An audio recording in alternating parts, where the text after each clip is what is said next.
Hello again, more real truth talks with Mark's widow, or also known as the Wounded Warrior's widow. Um, this weekend was going to be a flag dedication in his honor, requested um, for our family by Mama J.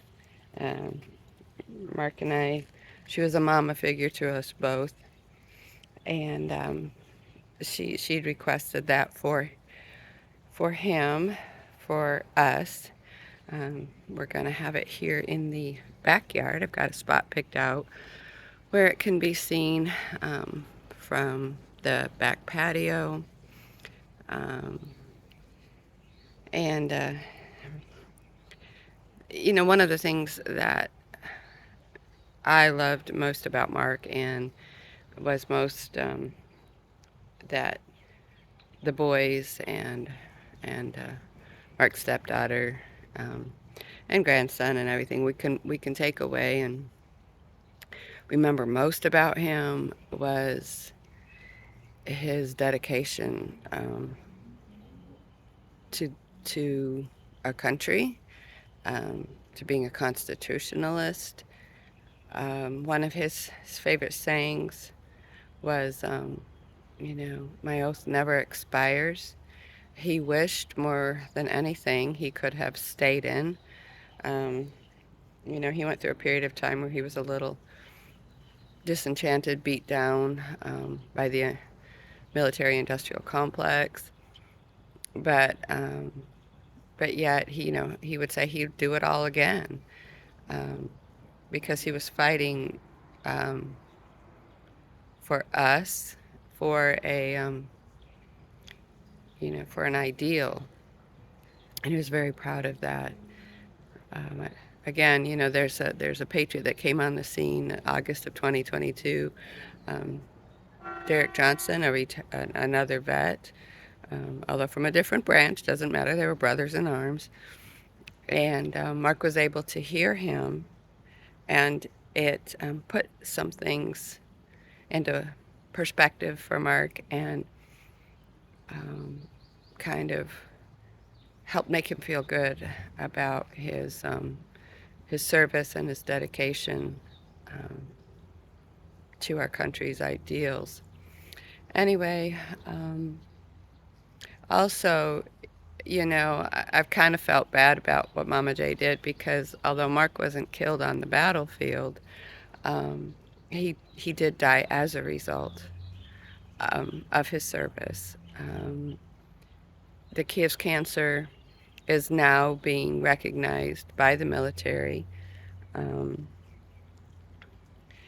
as a byproduct of his service, of the chemicals he was exposed to and put into his body. The fertility lines where you line up and you go get the shots.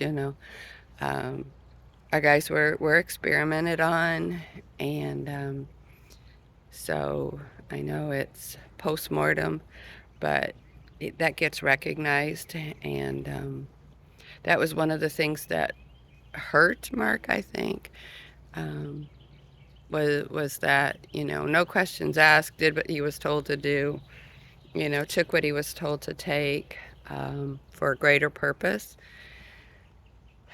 and then turns around and he, battling 8 years, well, 8 years since its diagnosis. He'd had the cancer longer than that. Diagnosed at 52, died at 60. Was it 97 months and a few days since he was diagnosed with a stage 4 metastatic prostate cancer, and under the PACT Act, and we applied for recognition on that for him because it was so bothersome to him. It's not like, it's like he would do it again, um, but it's uh, just a recognition, right? They were taught to be honorable and to take um, claim their part in things that they had done. And he said that that's all he was asking of them, was to say, yes, we did this. Yes, this was done, you know, and even that was it. Just yes, you know. Um, because he said, you know, even knowing that he would get sick, he would do it again. He just would have liked to have stayed in longer. You know, although he said his over 20 plus years, he would have liked to do more. He would have liked to die on the battlefield instead of the way he did. Anyway, so that's just a little update of what's going on here.